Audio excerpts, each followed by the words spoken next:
শুভ দুপুর বন্ধুরা। আর আজকে সোমবার নিরামিষ রান্না করছি আলু ফুলকপি পনির আর মটরশুঁটির তরকারি। আর প্রথমে সর্ষের তেলের মধ্যে আমি হিং ফোড়ন দিয়েছি আর গোটা গরম মশলা তেজপাতা। এবার ফোড়নের মধ্যে আলু ফুলকপি হলুদ লবণ দিয়ে ভালো করে ভাজা বসিয়েছি। আর ফুলকপিটা কিন্তু আমি নুন দিয়ে আগে ভাপিয়ে নিয়েছিলাম। এবার দেখো মটরশুঁটিও দিয়ে দিলাম, হলুদ লবণ মটরশুঁটি ফুলকপি আলু সব একসঙ্গে ভাজছি।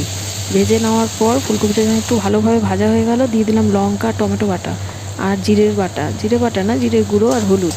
এবার দেখো ভালো করে কষাবো, কষিয়ে নিয়ে একটু জল দেবো, কেন মশলা পুড়ে যাবে নয়তো। এবার ভালো করে দেখো কষানো হয়েও এসেছে। এবার দিয়ে দেবো গরম জল।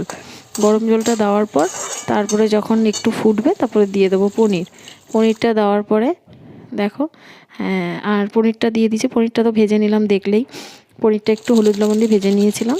এবার দেখো একটু গরম মশলা দিয়ে দিচ্ছি। আমার ঘি ছিল না, তোমাদের যদি ঘি থাকে তাহলে দেবে। আর রান্নাটা কেমন হয়েছে একটু জানিও।